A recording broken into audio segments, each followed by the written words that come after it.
Snap Judgment Studios. Get a behind-the-scenes look at Comedy Central's The Daily Show on Beyond the Scenes, an original podcast from The Daily Show with Trevor Noah. Every week, host Roy Wood Jr. goes deeper with notable guests and experts from the Emmy Award-winning series, and together they use comedy to tackle current topics, from gentrification to gun laws, and take a closer look at how and why these topics matter. Listen to Beyond the Scenes from The Daily Show with Trevor Noah on the iHeartRadio app, Apple Podcast, or wherever you get your podcasts. New episodes every Tuesday. Attention shoppers, we now have taste in the bread aisle. Dave's Killer Bread, that's right. An organic bread that's no longer a sedative for your taste buds. Dave's Killer Bread is on a mission to make the most of the loaf, to rid the world of GMOs, high fructose corn syrup, and artificial ingredients, and plant the seeds of good in all that they bake. Killer taste, killer texture, always organic. Dave's Killer Bread. Bread amplified.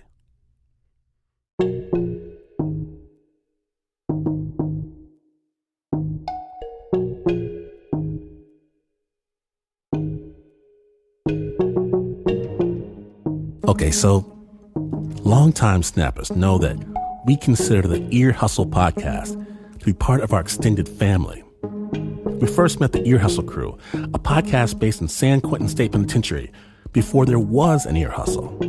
And since then, they've blown up to heights spectacular. In fact, earlier this year, Ear Hustle was named a finalist for the Pulitzer Prize in Audio Reporting. The Pulitzer Prize, the first time the audio category was recognized. They were noted, and I quote, for bringing audiences a consistently surprising and beautifully crafted series on life behind bars. That's exactly what they do. Their team, led by Earlonne Woods, Nigel Poor, and Rasan New York Thomas, provides a window into an often hidden experience. And this week, in celebration of a new season of Ear Hustle, we want to let you know how deserved this hype is. Because they tackle one of the most fraught subjects there is: relationships, the romance, the magic, the desire, and the challenge of intimacy with someone behind bars. And yes, due to the nature of the subject matter, sensitive listeners should know that this episode does mention sex. Not to worry, nothing graphic. And right before the pandemic put an end to meeting face-to-face, Ear Hustle's Earlonne Woods and Nigel Poor, they went to Southern California to speak with a group called 10 Toes In. It's a support group for women whose partners are locked up. And a dozen or so, they meet and discuss what it's like to have a relationship with someone in prison and what happens when that loved one comes out. Now, this story does contain explicit language. Sensitive listeners are advised. Priority. Yeah. Women want to feel love, men want to feel respected. We're with you at the lowest point in your life, and then everybody comes out the woodworks when you come home. I want to take you out. I want to buy you clothes. I want to do this. I want to do that. But I've been paying money to you. I had Global Tel Link on for you. I sent you packages. I sent your homeboy packages. I came and saw you every weekend, every other weekend. Where was your family and friends at during that time? But now you want to give them all your time, and we're back here like, what about me? The women of 10 Toes In sit down around tables in the same damn room where way back when I appeared before Judge Moore. I can't get over that. It is the same building that you used to get hauled into. Nige, the judge's bench and witness stand are still there. I am just shaking my head. It is crazy. Darlene Burke, the co-founder of 10 Toes In, asks everybody to check in. Share what's been going on since the last time they met. One of the women said her husband is coming home in June after serving 19 years. Another is still adjusting to life with her husband, who returned about a year ago. And another woman, Annette, is close to retiring from her job with the County of Los Angeles. She has some news to share. My name is Annette. And my boyfriend, he's boyfriend now. Darlene told me to wait. We've been together 5 months now. So we officially said we were a couple December the 20th. The guy Annette is now officially calling her boyfriend has been locked up for 36 years, since he was 19. They met through Annette's daughter. This is my daughter, everybody, Raven. Welcome, Raven. Thank you. She calls him Daddy Uncle. The reason she calls him Daddy Uncle because her boyfriend, that's his uncle. That's his uncle. Is it all in the family? It's all in the family. Okay. So she calls him Daddy Uncle. Uncle Daddy. Uncle Daddy? Yes. I had it backwards. She calls him Uncle Daddy. So what do you think about your mom's her new relationship now? I support it. I just want to see her happy because I know everything she's been through a past relationship, and I just want to see her, smile with that beautiful smile she has on her face. But not everyone in their family is cool with this new relationship. Annette filled us in the next day when we visited her at her home. My other daughter, she's in the Air Force. She's judgmental. You shouldn't be like that. She see he's in prison, so she just thinks that he's a bad person. Okay, he was in there from time he was, 19. People can change. People do change. They don't stay the same forever.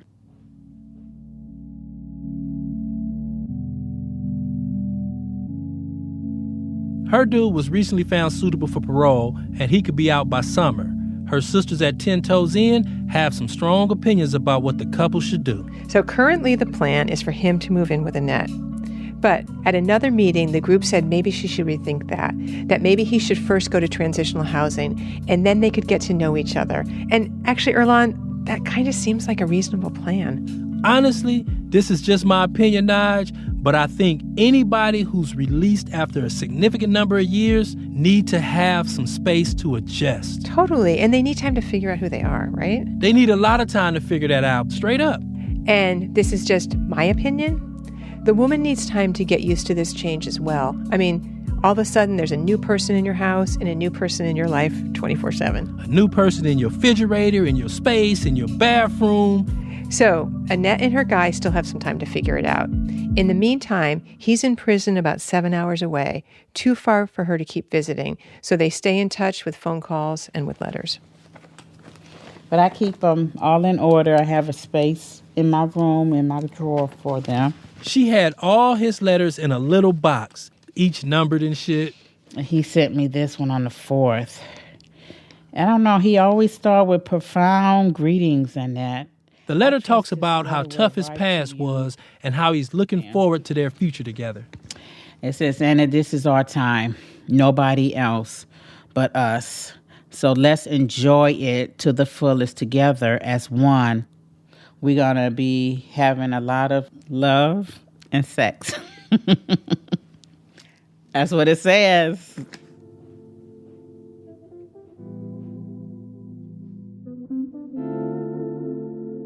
Okay, E, now that brings up a question I bet a lot of people are asking themselves.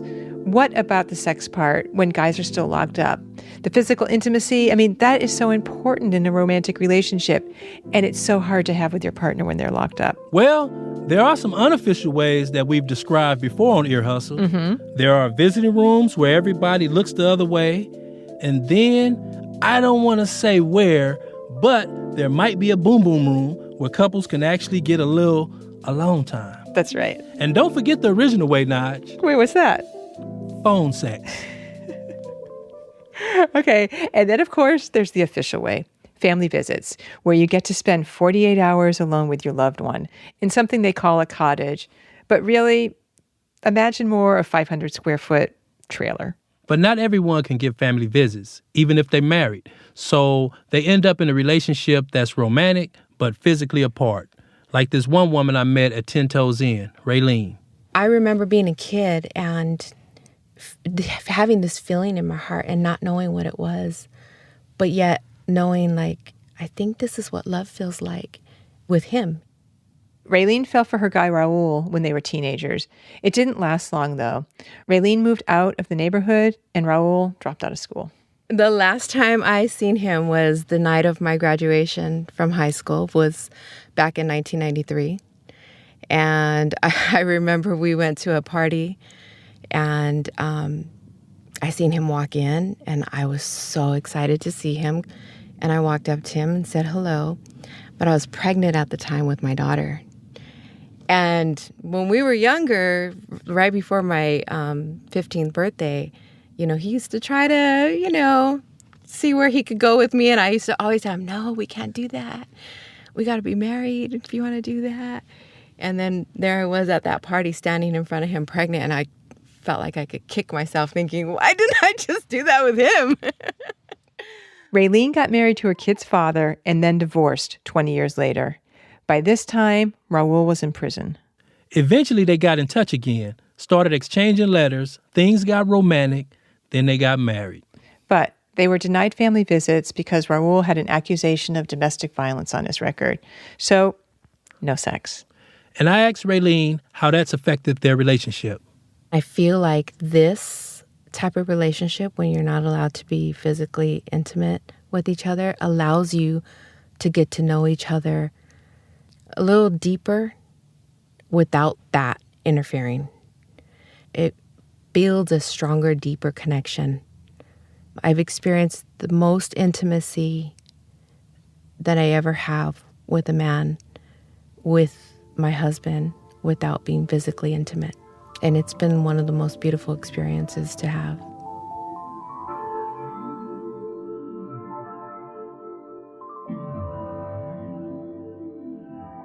Raylene's hoping Raul get out this fall so they'll be able to, These are sweet. Annette's getting new love, Raylene reconnecting with her first love. But I have heard plenty of horror stories about women dating guys in prison. I can't confirm nor deny what you're saying, but what have you heard, Nye? Let's just say there are a lot of ways for these relationships to go bad. Definitely. One of the women I met at 10 Toes In was going through it. I think I've been apart almost 2 years now, and last year was just the worst.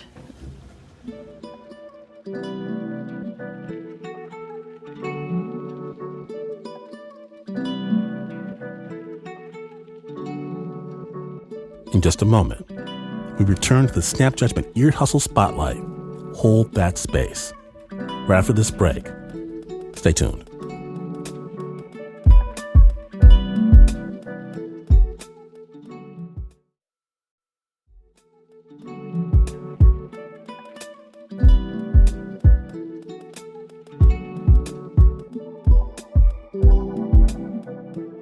Welcome back to Snap Judgment, the Ear Hustle Spotlight Special.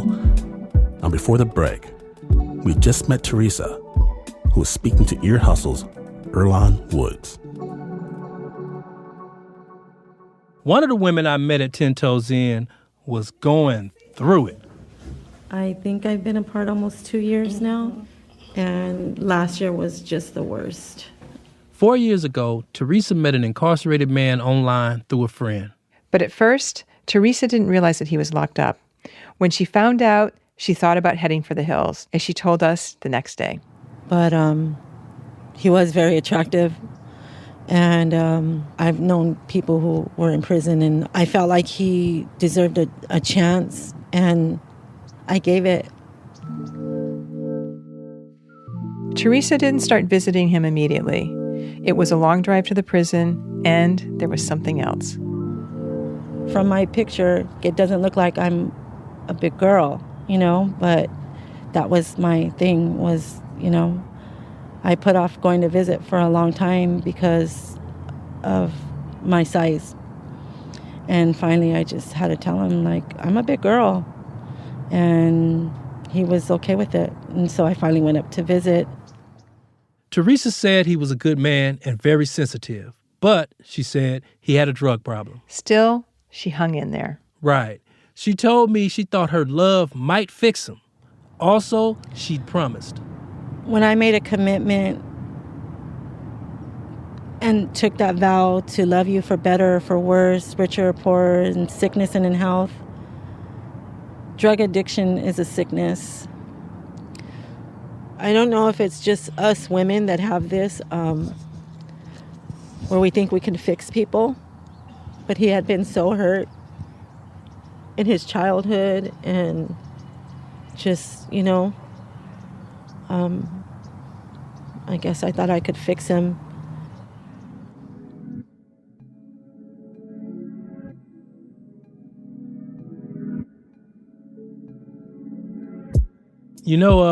Theresa is a caregiver professionally. That is true. She's a home health aide, so it's not really surprising that she tried to fix the guy. And they stayed together, and they got married. Theresa knew that the money she sent him went for drugs. She knew that. Instead of fixing him, she might be supporting his habit. A year ago, after they'd been married for a while, Theresa fell down and broke her arm and shoulder. She couldn't work for a bit, so she didn't have any extra money to send him. Things got bad between them. He sent her divorce papers, and when we met her at the 10 Toes In meeting, she just learned that he had something going on with a teacher who worked in the prison. So how are you feeling now? Because you still wanted to make it work, even after all of this. The crazy thing is, even after finding out, if he was to call me today and tell me he's sorry because of who I am and what I believe in and commitment and the vow that I made before the Lord, I would forgive him. So right now, seriously though, I say that, but I'm just all over the place right now.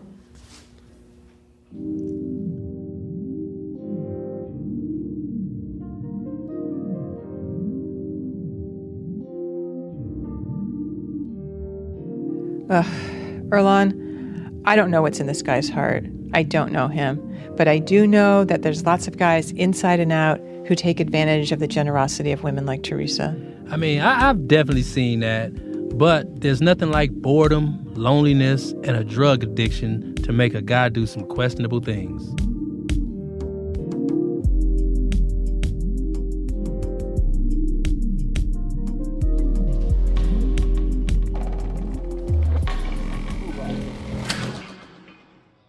Steven is my first love. He was someone that I always could confide in. Crazy enough, we've always been open and honest with each other, even as teenagers, which that doesn't happen a lot. That's Sutina Green. She's in her 40s with dark, straight black hair. She's really pretty, super, kind of vivacious and present. Steven's got short hair, a beard, wired frame glasses, and has a sexy belly like mine. Sidebar, I'm waiting for the day that women have sexy bellies. Women do have sexy bellies. Oh, thank you, E. She and Steve started dating in junior high. She says they did a lot of making up and breaking up. They grew apart after high school. Steven, he ended up going to prison for murder robbery. He was the one sentenced to LWOP, life without the possibility of parole. When the judge said life without the possibility, what was your mindset? Honestly, I didn't understand. I have no point of reference to understand what life without meant. But I didn't understand it until years later. So for me, I was on the yard at 22, I think, about to turn 23. And it seemed like the world had slowed down and my focus had got onto one individual. He was in his 60s.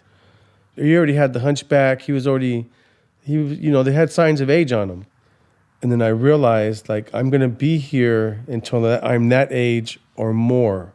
For me, it was a sinking feeling of how, what did I do to myself? Then the questions came, well, what did I do to other people? Because that's why they put me here.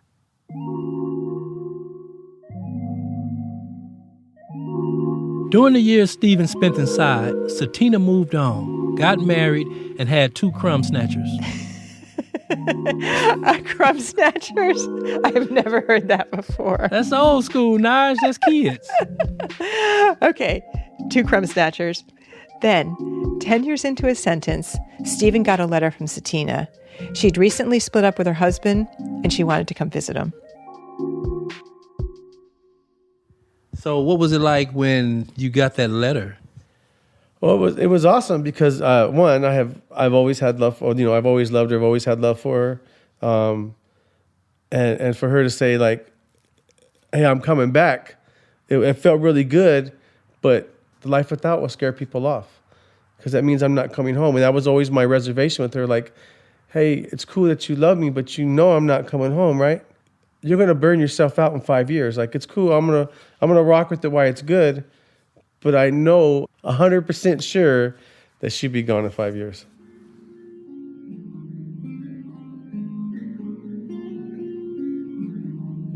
But he still wanted to see her.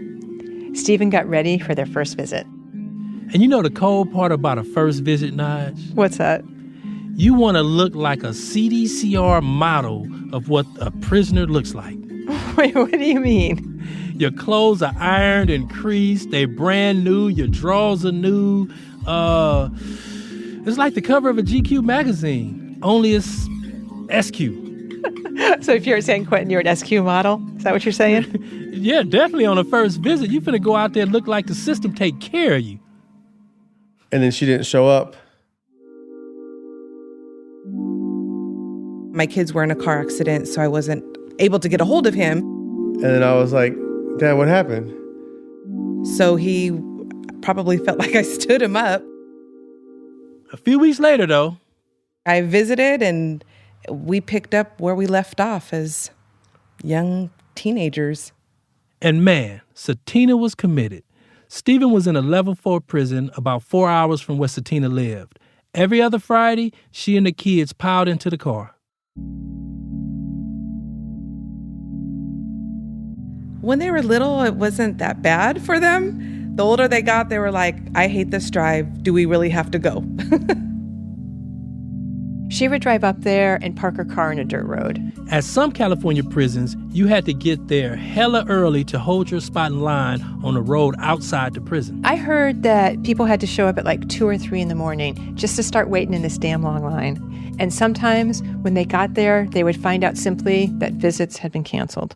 And I would be like, I hate this place. I'm tired of how they treat me. I'm tired of how they treat us in the visiting room. I'm never coming back. But she did come back again and again and again. And despite the circumstances, she and Stephen did all they could to build a normal childhood for Sutina's kids. The girls would bring their homework, so he would work on homework with them. When they were a little bit older and they were doing jujitsu, he would get on the mats in the play area with them and do some jujitsu moves with the girls. So, like, we tried to make it as normal as possible, considering it was in a prison. I just kept waiting for that day. We're like, hey, I'm tired of this. I'm tired of the visits. I'm tired of the stuff that goes with all that. Like having to get up, having to kill the weekends off, having to like just put your whole life on hold just to come see me. And I never wanted to put their life on hold. But I know it's affected them too. That reality made Stephen really conflicted about the relationship. This all got very real for Stephen when Sutina told him she wanted to get married. And you had some reservations. Tell us about that. They're not even reservations. They were, no, I don't want to do this. I guess it's hard to explain unless you've been to prison. Like, you know what it's like. You have to deal with the guards and whatever they're going through. You got to deal with the crazy rules that don't make sense to anybody. I can't put anything on the table. I can't pay any bills. I'm emotional support through a telephone for a 15-minute call and a letter. And what kind of husband is that?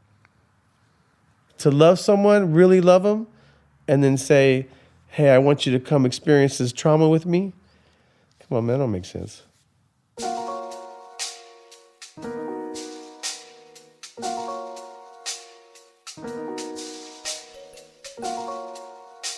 Explain that trauma of prison that he's talking about.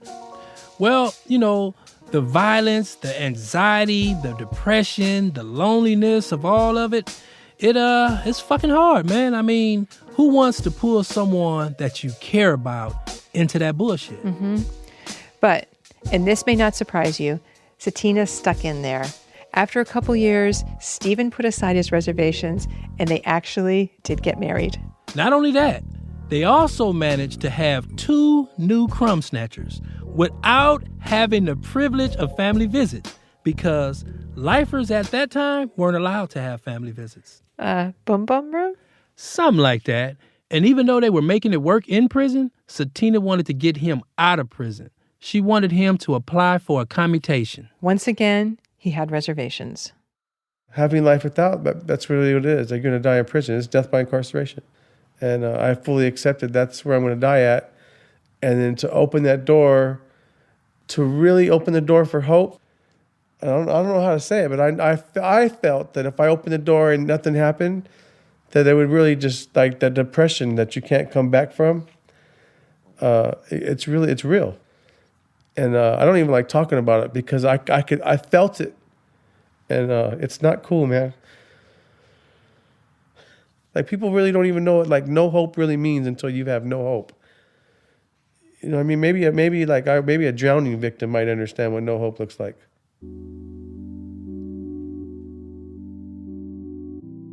But, again, Sutina did not give up.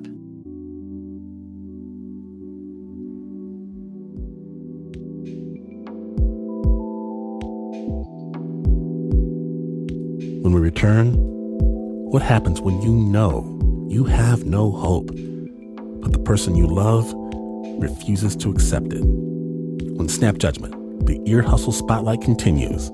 Stay tuned.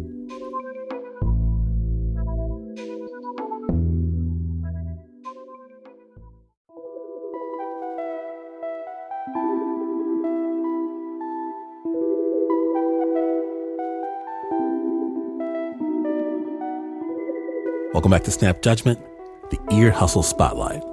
My name is Glenn Washington, and right before the break, Stephen, sentenced to life in prison without the possibility of parole, is dealing with the reality of never living his life beyond prison walls, despite the desperate efforts of Sutina, the woman he loves. And even though they were making it work in prison, Sutina wanted to get him out of prison.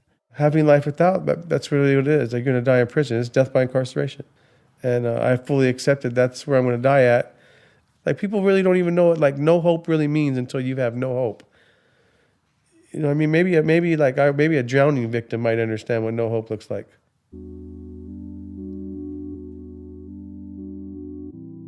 But, again, Sutina did not give up. And eventually, he did file for that commutation. He did it for her, though. Sutina started spending as much time as she could fighting for his release. She started an LWAP group, got to know other people whose partners had life without. She'd go to Sacramento, advocate for Stephen's release, and in August of 2018, my partner, the Honorable California Governor Jerry Brown, announced a bunch of commutations. And commutations came out and he was not on it. And I was devastated. I was like, shit, he wasn't commuted. Then, a few months later, her phone rang. Ironwood State Prison popped up and I was like, why is the prison calling me? And so Stephen's on the phone and I'm like, what's going on? He's like, I just got off the phone with a nice lady from the governor's office who told me my sentence has been commuted. In the fall of 2019, after 28 years in prison, Stephen Green walked out the door of his cell for the last time. So I shut it, and I was like, I've been a porter before, so I would clean cells out and shut them. But this was the cell that I lived in. This was, this is where I was caged at. That cell was mine, and it's empty. And then I got to tear the tag off the door, and the sound is very different because I knew I wasn't coming back no more. It was shock. I was crying for a few days, just like, oh my God, I can't believe he's really coming. And then I kind of went through survivor's guilt because all of my fellow wives, who their husbands weren't commuted.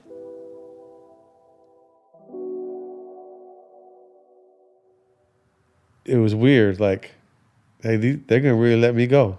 Like, is this happening? Yeah. Like, look what just crawled out the belly of the beast.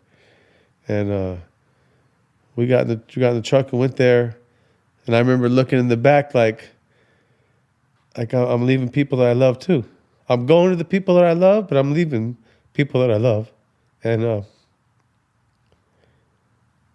it was weird. It's still weird. At Sutina's house, Stephen saw something that really threw him.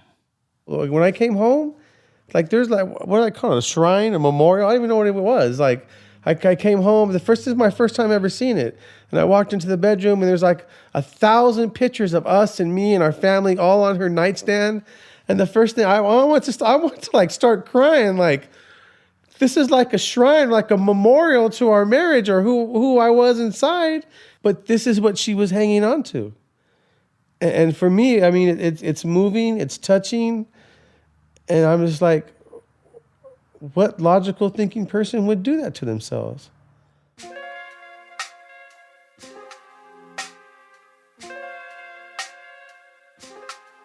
Stephen had been out for about 3 months when I interviewed him and Sutina. They were both still getting used to their new reality. I've had to control my household and my life for the last 20 years. The power dynamic, does it change a little bit because he's home now? You've been doing everything for the longest? Definitely. I've taken care of him the last 19 years. I'm used to helping him and doing everything for him. And he comes home and I still want to be that, let me do it for you. Well, how is he going to learn anything if I'm doing everything for him? I feel that like with the power and control thing that's going on, like I've been controlled my whole damn life. Like, back up. He was more affectionate, it seemed, inside, always holding my hand, always rubbing my leg, always touchy, feely kind of. And now that he's out, I'm like, why don't you want to hold my hand in public? I'm getting out and I'm looking at like, dang, there's a gang of colors out here. Look at all the greens and blues and purple, like all the different shades. That's what's going through my head. And she's like, why aren't you holding my hand? I'm like, or I'm looking at all the different cars and how they're shaped and the sounds. And I'm tripping on all that stuff. And she's thinking about hold my hand or hold me or way different. I'm on a different page. And then it's like, hey, I'm not going nowhere. I can hold your hand tomorrow. For me personally, knowing he had a life without the possibility of parole sentence, I did kind of have a wall up. I never wanted to be fully vulnerable because I don't want to get hurt. And I think him coming home, I tore down that wall. I was like, okay, he's home. I don't have to worry about anything. I'm vulnerable. And I'm like, oh shit, I don't like how this feels. Like I'm scared. I definitely believe that if I was single, I think my adjustment would be easier just because I only have to worry about me. But like adjusting to being a husband, which never have been, and like you have an idea what you think a husband is, but your wife is going to let you know that you're failing in areas that you're failing in every time. And it's not always pleasant. But there's a lot of things that I'm learning that I know I need to step up and be a better wife. Just sometimes the way I talk to him or treat him, I don't know sometimes why I act the way I do. I get scared and I try to push people away because I don't want to be hurt. And I feel like sometimes I'm scared and so I'm mean to him because I'm trying to protect myself.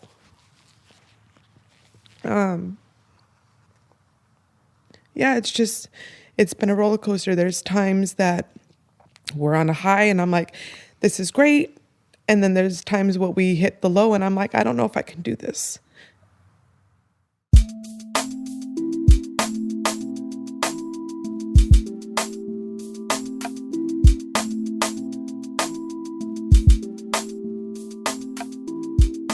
So Earlonne, you spoke with Sutina and Stephen back in January. Stephen had only been out for a few months. He was still living in a transitional house. He was part of a program called Project Rebound that gives people coming out of prison a place to live, and it supports them while they're getting a degree from one of California's state schools. So the transitional house, his school, it was going great. Then the pandemic hit. Because of that, Stephen moved from the transitional house into Sutina's home. And so they're locked in together now. All right, so everybody got their headphones in? Cool. Yes. we wanted to check in with them and see how they were making it during this pandemic. So how many people are in your house now? How many people are living there? There's 7 of us. So it's me and Steven, and then my oldest daughter, Soraya, with her boyfriend, and then they're expecting a baby. My son, Joshua, who just came home from UC Berkeley, and then our daughters, Genesee and Jaden. So it's the Brady Bunch. Y'all Yes, in there it is. chilling. Yeah. I wouldn't describe it as chilling, but all right. Hey, I bet it's the best lockdown you've been on. This is the biggest cell I've ever been in, that's for sure. So I'm happy to be here with my family, but it's definitely a handful trying to continue my studies. There's no more alone time or no more quiet time. My quiet time is interrupted by what my girls need for school, and so they can be successful. And it's definitely a challenge in that direction, that's for sure. So you going through what Sutina been going through? Oh yeah, the longer that I'm out, the more that I realize like how much not only my wife has done, but like any lady who's in this situation, whether it's a sister or mom, she's paid all the bills, she's kept a roof over their head, she's kept them in school, and not just kept them in school, but like decently in school. Like they're good kids. Like being here now full time, I start to really see like she's like the linchpin in everybody's life, and you remove the linchpin, everybody falls apart. This is the first time you've living together, right? Mm-hmm. Right. Oh, this is the first time I've lived with anybody other than my family. Yeah. That's huge. Yeah. Let me ask you this, Stephen. Yes. You got home and you seen the shrine that was dedicated to you. The memorial? Yeah, exactly. Well, the memorial of your prison life. Right, You know what I'm saying? right. Is that shrine still there? No, I'm trying to bust it up. I'm like, look, we need new pictures. That's over with. So what's the new shrine going to be like? Hopefully it's all family stuff. Yeah. Family together, right? It was funny because we were just talking about, I'm like, I need to replace a lot of these pictures from blues to you being home. But Stephen, I could totally understand what you're saying about not wanting to be defined by that experience.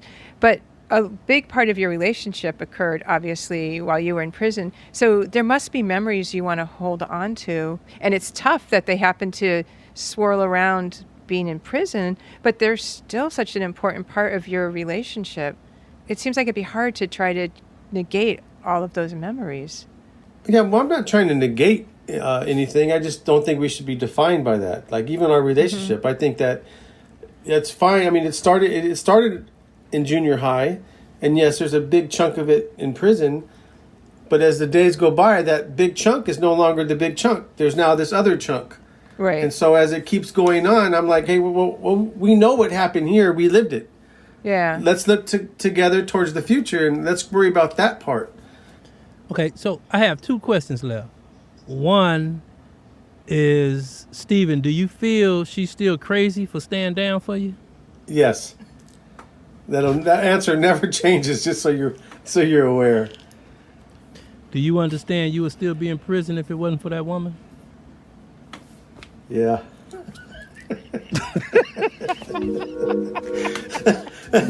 Yeah. No, he had his head down, yeah. I love the pause. It's great.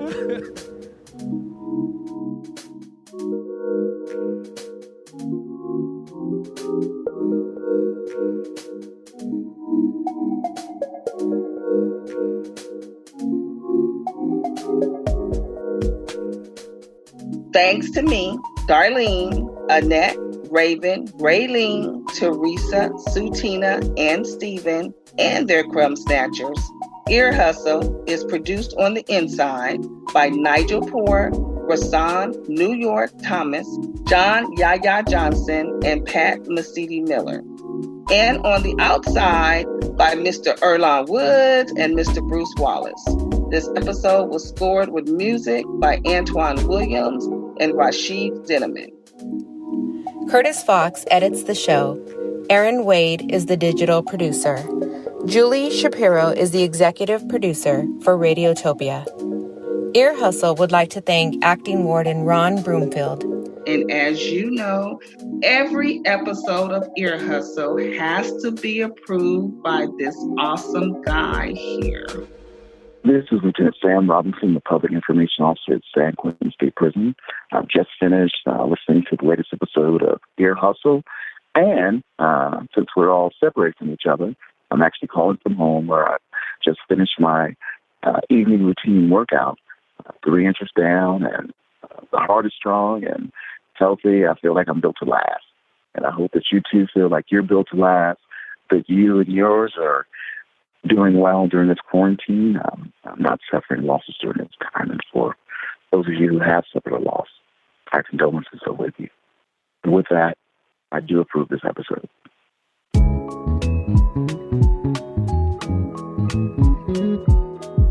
I'm Nigel Poor.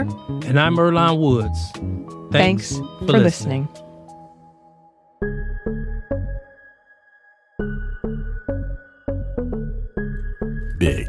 Big love. The entire Ear Hustle team from everyone at Snap, one love. Make sure you go and subscribe. Ours are some of the best storytelling in the land that you need to hear. Ear Hustle from PRX's Radiotopia. It's got a brand new season waiting for you. They just dropped. Go to their website and check it out, earhustlesq.com. Click subscribe and thank me later. We're going to have links to all that is Ear Hustle on our website, snapjudgment.org.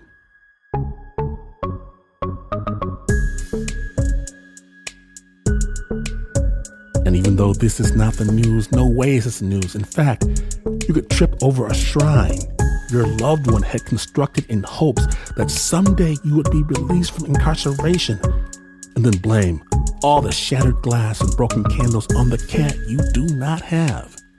And you would still not be as far away from the news as this is. But this is PR.